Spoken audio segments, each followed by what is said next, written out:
గొప్పవాడు మహర్షి. శివుణ్ణి మెప్పించి మృత్యుంజయుడయ్యండు, నారాయణని మెప్పించి చిరంజీవి అయ్యండు. అంత గొప్పవాడు అనమాట. అట్లాంటి మహర్షులు ఉన్నారు.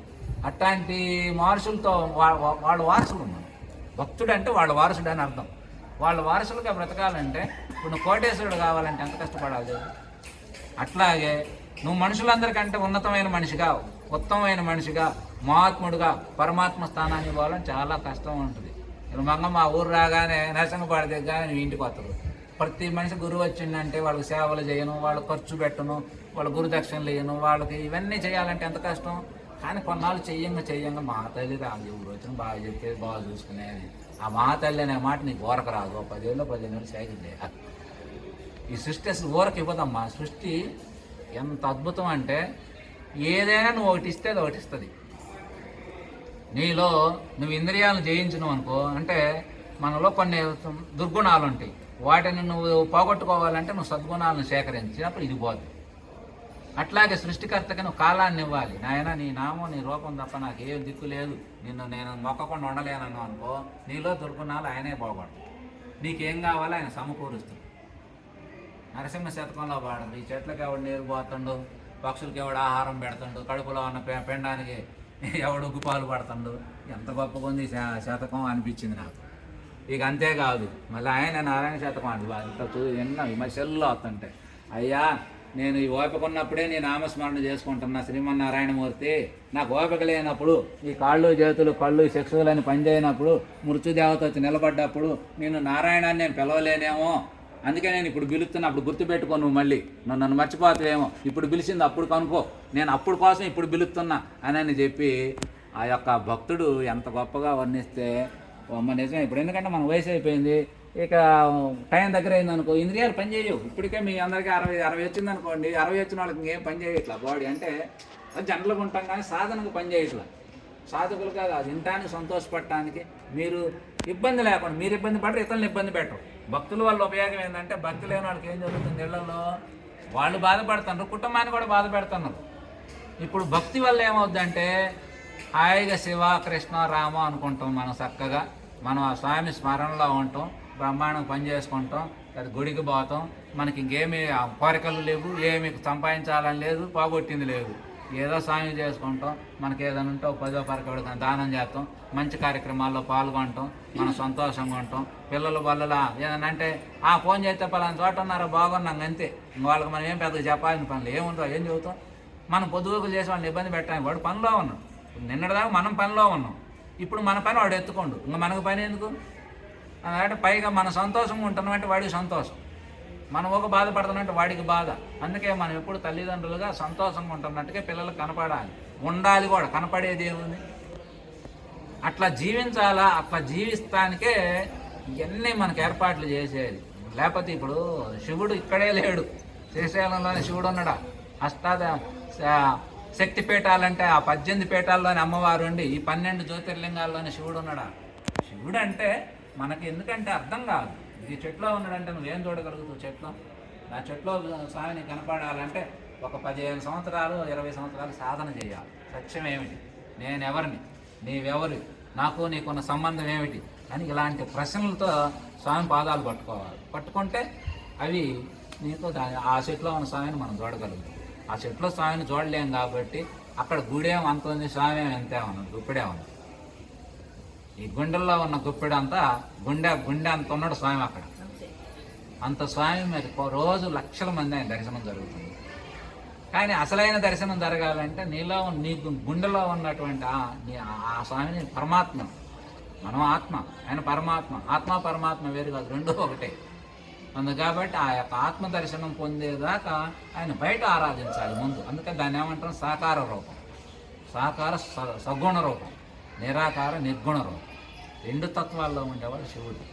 అందుకే శివుడు ఆదిదేవుడు, గొప్ప దేవుడు, దేవదేవుడు.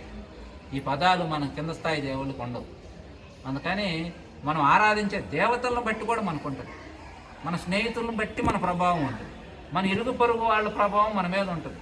ఇప్పుడు మనకి 10 రోజులు మనం ఎస్సీ కాలనీల మధ్యలో తిరిగారు అనుకోండి, సపోజు వాళ్ళ పిల్లలు వాళ్ళ భాష వాళ్ళ వ్యవహారం మనకు అబ్బిద్ది. అదే 4 రోజులు బ్రాహ్మణుల పక్కన ఉన్నాం అనుకోండి, వాళ్ళ భాష వాళ్ళ కట్టుబుట్టు మనకు అబ్బిద్ది. ఎందుకని మనం ఏమి కాము, ఆ వాతావరణాన్ని బట్టి మనం అవుతాం. అందుకని స్వామి యొక్క భక్తి ఇది కూడా మనం ఏమి కాము. కానీ నువ్వు దాంట్లో చూడంగా స్వామిని చెయ్యంగా ఏమిటంటే ఇదని పరిశోధన చేయాలి. పరిశోధన చేస్తే ఆ స్వామి మనకు దొరుకుతుంది, లేదనుకో స్వామి దొరకడు. ఇవన్నీ చేయాలంటే ముందు లోకంలో మంచోడు అనిపించుకోవాలనే స్థాయికి రావాలి. మంచోడు అనే పద ఊరకొత్తదేనా? మంచోడు అవ్వాలని మంచిగా జీవించాలంటే అయ్యో మన మాట అన్న పట్టించుకోడు, చాలా మంచోడు. ఇప్పుడు మీరు లోకంలో చూడండి, పాప మా అన్నా కూడా పట్టించుకోదు, తుడిచేసుకుంటుంది అంటే ఆ మంచిదే అని దాని అర్థం. నేనేమనలేదు, ఊకొక మాట ఏం మంగమ్మ బాగున్నావా అన్న, ఆమె ఒక్కసారి సీజన్ ఇచ్చింది, ఏమనలేదు. నేను ఆ రోజు నుంచి ఆమె బలకరీయట్లేదు అన్న, ఒక్క సేదరింపుతో పోయింది జీవితం.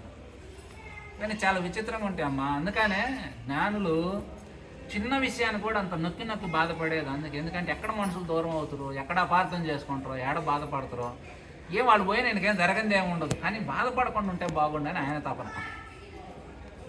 అందుకు కాబట్టి మనం ఆ రకంగా మరి చేసుకోవాలి. ఈ రకంగా చేసుకుంటే ఇక చేసుకోవాలంటే ఏం చేయాలంటే ఇలాంటి మాటల్ని రోజు మన జీవితానికి మనం అక్కడ స్వామి దగ్గరికి ఇవ్వాలి. మనం వచ్చిన దగ్గర నుంచి ఉదయం ఒకసారి సాయంత్రం ఒకసారి పోయి స్వామిని మొత్తం మన దేహంలో ఉన్నదిలోనే ఆయన బయట కూడా ఉన్నాడు, కానీ ఆయన బయట ఉన్న ఆయన లోపల ఉన్నట్టుగా మన ఇంద్రియాలన్నీ ఎంతో భక్తుడుగా పరవశించిపోతాయి. మనకి 4-5 రోజులు మేము చూస్తూ ఉంటే ఎంత ఆనందపడుతుంది. అట్లా ఈ మాటల వల్ల ఏమైందంటే సత్య దర్శనం, ఆత్మదర్శనం అయ్యి నువ్వు ఆనందపడి నీకు తప్పులు వైపు అంటే తప్పులంటే మామూలు జీవితంలో కూడా చిన్న పొరపాట్లు కానీ ఇతరుల విషయంలో కానీ మన విషయంలో కానీ ఇతరులను బాధ పెట్టకుండా కానీ మనం బాధ పెట్టుకోకుండా ఉండటానికి నిత్యం ప్రయత్నం చేస్తూ ఉంటుంది. స్వచ్ఛమైన భక్తిని పట్టుకుంటుంది, శుద్ధమైనటువంటి మనసును సాధిస్తుంది. అలా చేసుకుంటా ఉంటే ఏ గుడికి పోయినా ఎంతమందిలో ఉన్నా నువ్వు ఒంటరిగా ఉన్నా నువ్వు 10 మందిలో కలిసినా నిన్ను గొప్పగానే ఉంది. అట్లా చేయటం కోసం ఈ భక్తులు భజన మండలి ఇవన్నీ, కానీ ఇవన్నీ ఆశించిన స్థాయికి ఇవేవి రావట్ల. ఈ ఆడబట్టిన అన్నీ అంటే ఈ పాటల కాడ మైకులు కోవాల ఇవన్నీ 10 ఏళ్ళు భజనలు చేసినా 20 ఏళ్ళు చేసినా ఏం ఒక్క మొక్క అవ్వట్లేదు, అర్థం కావట్లేదు అని చెప్తాను. నువ్వు పాడుతావు, ఏమైంది పాడితే పాడుతూ ఇప్పుడు నేను చెబుతా, ఏం చెబితే ఉపయోగం ఏముంది? ఏదైనా చెప్పినంత మాత్రాన నేనది కాదు. నేను మీలాగిని ఓహో ఈ మాటలో ఇంత గొప్పతనం ఉందని తెలుసుకొని నేను కూడా వాటిని ఆచరిస్తేనే అది నాకు ఉపయోగం. లేదనుకో నువ్వెంతో ఈయనంతే, ఈయనకి నీకేం తేడా లేదు. డాక్టర్ గారు ఉన్నాడు, ఆయనకి జలుబు జ్వరం దగ్గు ఇంకా పెద్ద జబ్బులు వస్తాయి, మనకి వస్తాయి. కానీ మనం ఆయన కాడికే పోతాం. ఆయన కాడికే పోయిన తర్వాత ఏమండి డాక్టర్ గారండి జలుబు వచ్చిందండి, అవునమ్మా జలుబు వచ్చిందా, ఈ టాబ్లెట్ వేసుకొని నీకు ఇచ్చేస్తాడు. ఆయనకు కూడా జలుబు వచ్చింది, ఏం జలుబు వచ్చింది నాకు అనుకోని నేను డాక్టర్ని కానీ ఆయన వేసుకోకుండా ఉండు అనుకో, జలుబు తగ్గదు ఆయనకి, ఆయన కూడా వేసుకోవాల్సిందే. బిళ్ళ పెద్ద జబ్బు వచ్చింది, నీకే ఆపరేషన్ చేసిండు, ఆయనకి సేమ్ అదే చేయాల్సింది. ఆయనకి నీకేం తేడా లేదు. కానీ మరి ఆయనకి నీకు తేడా ఏంటంటే నీకు జలుబు వచ్చింది అనుకో నువ్వు ఆయన కాడికి పోవాలి, ఆయనకు జలుబు వచ్చింది అనుకో ఆయన దగ్గర ఉన్న బిళ్ళ తీసుకొని ఆయన లోన్ వేసుకుంటాడు. అట్లాగే ఇప్పుడు మీకు ఏదన్నా మనసు వికలం చెంది మీకు అర్థం కాలేదనుకో అయోమయం అవుతారు. నాకు అర్థం కాకపోతే ఎందుకు అర్థం కాలేదు ఏమై ఉంటుంది అని చెప్పి కాసేపు ఒక గ్రంథం తీసి చదవటమో, లేకపోతే దానికి సంబంధించిన వాళ్ళతో మాట్లాడటం, లేకపోతే నాకు నేను ఒంటరిగా కూర్చొని పరిశోధన చేయటం, ఆత్మ పరిశీలన చేయటంలో ఇవన్నీ బయటపడతాయి. ఇది గురువు గొప్పతనం అంటే ఇది అనమాట. డాక్టరు అది సైన్సు, ఇది ఆధ్యాత్మికత. ఈ రెండూ కూడా ఒకే బ్యాలెన్స్లో ఉంటాయి, ఏం లేదు. ఇప్పుడు ఎంత గొప్ప ఆధ్యాత్మికవేత్త అయినా సత్యసాయి అంత పెద్ద బోధలు చేసి అంత పెద్ద ప్రపంచాన్ని సృష్టించినా ఆయనకి శరీరానికి ఆరోగ్యం అనారోగ్య పరిస్థితులకు దిగజారినప్పుడు కేశవపై హాస్పిటల్లో 4 రోజులు ఉంచారు. అది ఎవరికైనా తప్పదు. ఇది శరీరం అనేది వాళ్ళ దృష్టిలో ఒక వస్తువు, ఇది రిపేర్. మోటార్ సైకిల్ ఆటోలు లాంటివి అట్లా రిపేర్ అవుతాయి, ఇవి కూడా వస్తాయి అనుకోవాలి. అమ్మ ఇది వచ్చిందేమో, ఇది నేను ఇంత భక్తున్నా వస్తుందేమో కాదు. జ్ఞానులకు పెద్దగా వస్తాయి. ఇంకా వాళ్ళు అనుకుంటారు అయ్యా బాగా వచ్చింది, నేను ఎప్పుడో ఏదో చేసిన వచ్చింది పోయింది అనుభూతి అయిపోయిందిగా అనుకుంటారు. ఎద్దోడికి ఆయన కప్పు ఉంటే తీరితే అమ్మాయి ఎట్టాలి ఆయన అప్ప ఆయన తీర్చినయ్యా ఈరోజు తన రుణమేముక్తున్నాయని అనుకున్నట్టు బాధలు వచ్చినాయి అనుకో అమ్మయ్య అనిపించా పోయిందిగా అనుకుంటున్నాడు. అంతే తప్ప నాకెందుకు వచ్చిందని అసలు వాళ్ళు ఆడవు. ఎందుకు వస్తాయి? ఏది వచ్చినా మన కర్మ సిద్ధాంతం ప్రకారం అవి మన వల్లే మనకు వస్తున్నాయి అని చెప్తున్నారు. అవి ఎందుకు వస్తున్నాయి, ఏం చేస్తున్నాయి, ఇవన్నీ తెలియాలంటే ఇవన్నీ రోజుల తరబడి తెలుసుకోవాలి, సాధన చేసుకోవాలి, ఆచరణలో పెట్టుకోవాలి. అలా పెట్టుకుంటేనే మనకి ఉపయోగం. అలా ఇవన్నీ చేసుకోవాలి. చేసుకోకపోతే చేస్తే వచ్చే లాభాలు ఏందని నేను ఆల్రెడీ ఎన్నోసార్లు పిన్నెల్లో చెప్పాను. వినాలి శ్రద్ధగా కూర్చొని ఈయనే దాన్ని గౌరవించాలి. దానికి అవునులే, వారసులు పెట్టిన వాళ్ళు ఏమో ధరిస్తాను సృష్టికార్యాన్ని అంటే నువ్వు దేవుడికే ధిక్కారం. ఇప్పుడు మన వయసులో అంటే 25 ఏళ్ల క్రితం పెళ్ళిళ్ళు అయినప్పుడు ఏం చేశారు, కొత్తగా స్కానింగ్లు వచ్చినాయి. స్కానింగ్లు రాగానే అమ్మాయా తీసేయి. అప్పుడు ఎందుకంటే ఆడపిల్లల్ని పెంచి పోషించడం కష్టమైన పని అయింది, చాలా ఇబ్బందులు అయినాయి. ఎందుకంటే మగపిల్లగాళ్ళు తల గర్వం వాడుంది. మగపిల్లగాళ్ళు తల్లి అంటే ఏదో పెద్ద రాజమాతలాగా, ఆడపిల్లలంటే ఏనంగా చూశారు. ఆడపిల్లలంటే బిక్కు బిక్కుమని బతికారు పాపం ఆ రోజుల్లో. ఆ తర్వాత అప్పుడు ఆడపిల్లల్ని తీసేయటం వల్ల ఇవాళ 30 ఏళ్ళు వచ్చినా వాడికి ఈడు జోడితో సంబంధంగా చిన్నపిల్ల దొరకట్లా, కుల మార్పులు చేసుకుందామని దొరకట్లా, ఎదురు కట్నం ఇచ్చినా దొరకట్లా.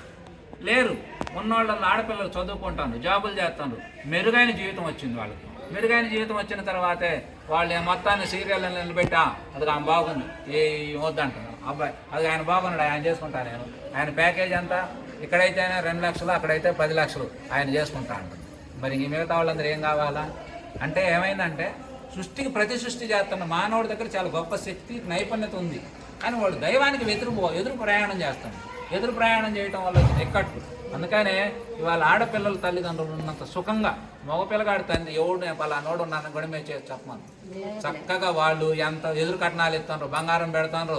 ఇదిగో మంగమ్మే ఉదాహరణ బ్రహ్మాండంగా అల్లుడు హాయిగా వచ్చి బస్ స్టాండ్కి అల్లుడు అని కానీ ఫోన్ కొట్టి తీసుకుపోతాడు. సంవత్సరానికి ఒకసారి బట్టలు పెట్టింది, ఆ కాళ్ళకి నమస్కారం పెట్టుకుంటాడు. మత్తగారు చక్కగా బ్రహ్మాండంగా గురువు సేవలు చేసుకుంటుందని ఆమెని బ్రహ్మాండంగా ఆడపిల్లలు హాయిగా చూసుకుంటాను. ఇలా మగపిల్లలు కన్నోడు ఏడుతుండ్రు, చాలా మంది చంపుకుంటుండ్రు. ఎందుకని ఆడపిల్లల చేతుల్లో వ్యతనాలు అది రాను ఇప్పుడు కాదు అసలు సృష్టి ఆది నుంచి మొదటేమి డామినేట్ చేస్తాడు, తర్వాత అటు వెళ్ళిపోవాలి. అందుకు కాబట్టి ఆ విధానంలో ఆడపిల్లలు మనం ఏం తప్పేముందమ్మా సృష్టి కార్యంలో. ఇప్పుడు నువ్వు లేకుండా ఆయన లేకుండా పిల్లలు వస్తారా? ఆడామాగా అనేది అర్ధనారీశ్వర తత్వం సృష్టి. పరమేశ్వరుడు పార్వతి ఇద్దరు సృష్టిలో ఏది ఎక్కువ ఏది తక్కువ కాదు, రెండు సమానమైంది. అంత ఉద్యోగం ఉంది కాబట్టి సృష్టి అంత అద్భుతంగా నడుస్తుంది. అది మనం సృష్టించుకున్నాం. మగపిల్లగాడు అయితే ఏదో వారసుడు, వాడేదో ఉద్ధరిస్తాడు. ఏం ఉద్ధరీయుడు? ఒకవేళ ఉద్ధరిస్తాడు ఏదో నీ అదృష్టం కొంచెం మనకు వచ్చింది అనుకోవాలి. ఏమైంది మనకి సృష్టికి వ్యతిరేకంగా అనుకోవటం, దైవానికి వ్యతిరేకంగా ఉంటుంది. ఇవన్నీ మన మూర్ఖత్వం అంటాము, అజ్ఞానానికి గుర్తులు. మీరు ఎక్కువ శాతం గుళ్ళు తిరిగితే 10 సార్లు కాదు 50 సార్లు కాశీ పోయిన ₹1,00,000 ఖర్చు పెట్టినా ఏమీ రాదు. ఎందుకు రాదంటే నీ మనసును నువ్వు సరి చేసుకొని నిర్మలత్వాన్ని పొంది నిన్ను నువ్వు మొట్టమొదటి నేను చెప్పాను, నిన్ను నువ్వు బాధ పెట్టుకోకూడదు, ఇతరులను బాధ పెట్టకూడదు. అలా జీవించగలగటమే గుడికి రావటం, దర్శనం చేసుకోవటం. కానీ నిన్ను నువ్వు తక్కువగా భావించుకొని నిన్ను చిన్నపుచ్చుకునేటట్టుగా తయారు చేసుకోవటం. ఇక ఆత్మహత్యలు చేసుకునే వాళ్ళ పరిస్థితి ఏందో తెలుసా? తనను తాను క్షమించుకోలేని వాడు ఆత్మహత్య చేసుకునేది. ఇతరుల గురించి కాదు ఆయన చేసుకునేది, తనను తాను క్షమించుకోవటం తెలీదు. ఆ క్షమాపణ అనేది నేను తప్పు చేశాను, నా వల్లే జరిగింది అని చెప్పి అంతా ఆయన మీద వేసుకుంటాడు. ఏదో మొత్తం ఆయన ఏదో మోసినట్టు. ఆయన మీద ఎప్పుడైతే వేసుకుంటావో నీకు బయటనే బరువు అయింది. నీకేం సంబంధం అసలు? నువ్వు ఎక్కడొచ్చినావు నీకు ఆయన తెలుసు, ఎప్పుడు పోతావు నీకు తెలుసా? నీకేం తెలియనప్పుడు నీకేం సంబంధం? అందుకని నడిపించేవాడు ఒకడు ఉన్నాడు, వాడికి గొప్ప చెప్పు మొత్తం. నువ్వేదో నడుపుతున్నావు, ఆనందపడుతున్నావు అంతే. ఇప్పుడు మనం ఇక్కడికి వచ్చినావు, ఎంత మంచి రూమ్ తీసుకున్నా, ఎన్ని రోజులు ఎంత స్వామిని దర్శించినా, ఎంత ఆనందపడ్డా, రేపొద్దున మళ్ళీ మనం దుకాణం సర్దుకొని పోతామా? ఇది ఒక యాత్ర. మన జీవితం కూడా ఒక యాత్ర అని చెబుతుంది శాస్త్రం. నువ్వు అబ్బాయి వచ్చినావు, ఈ యాత్రే 3 రోజులు ఉన్నావు.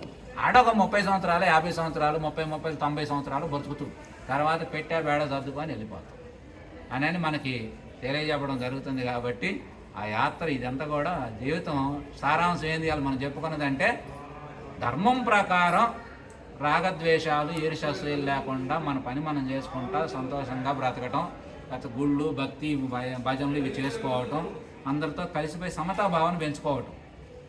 అలాగే సమతాభావాన్ని పెంచుకున్నా ఈర్ష్యాసూయలు పెంచుకున్నా మనం యాత్రికులుగా వచ్చిన ఇదంతా శివపార్వతుల యొక్క అర్ధనారీశ్వర ప్రకృతి పరమాత్మ తత్వమే. ఇది మనకి ఏం సంబంధం లేదు, ఆడించేవాడు ఆయన, ఆడేవాళ్ళం మనం, మనకి ఏం సంబంధం లేదని వారి యొక్క పాదపద్మాలకు సమర్పించినంతో అది పూర్ణమైన జ్ఞానం అసలు వాస్తవానికి. ఇంకా దాని మించింది ఏమీ లేదు. ఇది నేర్చుకొని ధర్మం పాటించాలి, ఆ సత్యం తెలుసుకొని మొత్తం స్వామికి అర్పించాలి. అలా అర్పిస్తే మనం వచ్చినటువంటి యాత్ర సంపూర్ణమైనట్టు లెక్క. ఇది ఒక రోజు కాదు, రోజు నీకు నువ్వు చెప్పుకోవాలి స్వామి అంతా నీదే అంతా నీవేనని మరి ఒక మాట అన్నా సరిపోదు, ఆర్తి ఉండాలి ప్రతి దాంట్లో. ఆర్తి, ఇప్పుడు మనం దర్శనానికి వెళ్తాం, అక్కడ ఏదో పైన నా దండం పెడితే కుదరదు, ఆర్తి రావాలి, కళ్ళలో నీళ్ళు రావాలి. మీ కోరికలు తీరాలంటే రహస్యం అది. మీ ఒక్క కోరిక ఇంత పట్టి రాయకుండా స్వామి దగ్గరికి ఒకటో రెండో తీసుకుపోయి, స్వామి ఇది లేకపోతే ఇబ్బంది అవుతుంది మాకు, ఇది తీర్చాయా అని మనం ఆ స్వామి రెండు కళ్ళు ఎప్పుడు అమ్మవారి దేవాలయాల దగ్గర కళ్ళు ముయ్యమాకండి, బాగా కళ్ళు తెరిచి అమ్మవారి కళ్ళల్లో కళ్ళు పెట్టి చూసి కోరిక చెప్పి ఒక్కసారి మనస్ఫూర్తిగా అనుకుంటే కళ్ళల్లోకి నీళ్ళు అయ్యే వచ్చేస్తాయి. నీళ్ళు వచ్చిందంటే అమ్మవారికి ఆ కోరికలు చేరుతున్నట్టు లెక్క. ఆ కోరిక పరిధి ఉంటుంది, ఆ పరిధిలో నీకు తీరిద్దా, వారానికి తీరిద్దా, నెలకు తీరిద్దా, 6 నెలలు పట్టిద్దా, సంవత్సరం పట్టవచ్చు, అది ఖచ్చితంగా కోరికలు తీరతాయి. అదే కోరికలు తీరటానికి కారణం అదే. అది కూడా నువ్వు చేస్తే తీరతాయి. ఇప్పుడు మనవాళ్ళు మతం మారగానే మా కోరిక తీరింది అంటున్నాడు, ఎట్ట తీరుతుంది వీడు అనుకుంటే, అంతకుముందు వాళ్ళకి అసలు గుడి అంటే తెలియదు. కానీ వాళ్ళు రోజు ప్రతి ఆదివారం 6 గంటలకే బైబిల్ సంఖ్యలో పెట్టుకొని వాడు కూర్చుంటున్నాడు. కన్నీటి ప్రార్థన చేయమని చెబుతారు వాళ్ళు. రహస్యం చూడండి, కన్నీటి ప్రార్థన అంటే నీవు ఆర్తితో నీవు హృదయాన్ని అర్పించాలి. అది నువ్వు ప్రభు ప్రేయర్ మీద అర్పిస్తున్నావు కాబట్టి ప్రభువు నీకు తీర్చినాడు అనుకుంటావు. కానీ అసలు పూర్ణ జ్ఞానం ఏం చెబుతుందంటే ప్రభు పేరు అవసరంలా. ఇప్పుడు మన వాళ్ళంటే ఒక రూపాన్ని ప్రభు అని చెబుతున్నారు. మనం ఈ చెట్టుకు ఆరాధించిన కోరికలు తీరుతున్నాయి మనకి. ఎట్ట తీరుతాయి? చెట్టుకు కాదు, నాకు చెబితే నమ్ము, నీ పుట్టో పెట్టుకొని నువ్వు ఆర్తితో ఏడ్చినా నీ తీరుద్ది. ఎందుకంటే సృష్టి మొత్తం దైవం అనువనం నిన్నుంది, నువ్వు ఏది కోరితే అది ఇస్తా ఉంది. అందుకంటే మనం గొప్పగా పెట్టుకున్నటువంటి శివతత్వం ఏదైతే ఉన్నదో ఆ శివుడి పట్ల, ఆ యొక్క భ్రమరాంబాదేవి పట్ల మనం ఆరాధన అంత గొప్పగా ఉంటే నీ యొక్క ఆర్తి కళ్ళల్లోకి చుక్క వచ్చిందంటే, పూజా మందిరాలు కూడా అంతే. మీకు బాధ కలిగితే ఆడ కూర్చొని ఆయనకి చెప్పి ఒక మాట ఏడిచారా, ఏడితే ఇప్పుడు మన ఇంట్లో ఉంది, పిల్లలు వచ్చి అమ్మ దగ్గర ఏడితే ఏం చేద్దామా, వెంటనే అక్కం చేర్చుకొని మరి నీకేం కావాలో, అది చెడ్డ పని అయినా వెంటనే దాన్ని అక్కం చేర్చుకొని వాడిని సముదాయించి, వాడు చెడిపోతాడని తెలిసినా కూడా ఒక్కోసారి ఏమి 200 తీసుకున్న సినిమా పోరా అని తండ్రి తెలియకుండా నెత్తుంది తల్లి. అట్లా కాపాడుతుంది దేవతలు. సాకార రూపం భక్తి అనేది అంత గొప్పది. ఆ భక్తిని మనం అర్థం చేసుకొని విధానం చేయటం భక్తి చేస్తున్నాం. కానీ అందులో ఉన్నటువంటి మర్మాలు, రహస్యాలు, సూక్ష్మాలు అవి తెలియకపోవటం వల్ల మేము 10 ఏళ్ళు చేసిన, 25 ఏళ్ళు చేసినారా, 60 ఏళ్ళు చేసినారా, ఈ జన్మ చేసినారా, దాని మీద జిజ్ఞాస ఉండాలి. ఇప్పుడు మనం 7 ఉన్నాం, కానీ మిరదాట చేను ఉన్నాయని మిరదాట నీళ్లు పడ్డాయంటో తడిసిందంటో ఏమై ఉంటుంది అని ఉంటుంది దేశ. అట్లాగే మనం ఇంట్లో ఉన్నా, చేలో ఉన్నా, సంసారంలో ఉన్నా, ఏడున్నా శివయ్య మీద దృష్టి ఉండాలంతే. ఆయన మీద దృష్టి ఎప్పుడు దృష్టి ఉంటే నువ్వు ఏ పనైనా చెయ్యి. ఆ నామం, ఆ విశ్వాసం ఉంటే హాయిగా మనం కొనసాగుతూ ఉంటుంది. మన జన్మ సార్థకమైంది. ఉన్నది ఒక పుట్ట జన్మ, ఇంత జన్మ ఎన్నాళ్ళు ఉంటుంది, ఎప్పుడు పోతే దేవుడికి తెలియదు. అందుకని ఉన్న జన్మని ఎక్కువ మీరు భక్తులకి సందేశం. సరే మిగతా సృష్టి అంతా మనం చేయగలిగింది అంతా ఆయన చూసుకుంటారు.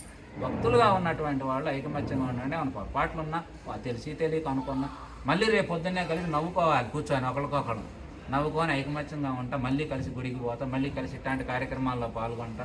ఇవన్నీ భక్తులుగా ఆదర్శంగా ఉండాలి, గురువులుగా ఆదర్శంగా ఉండాలి.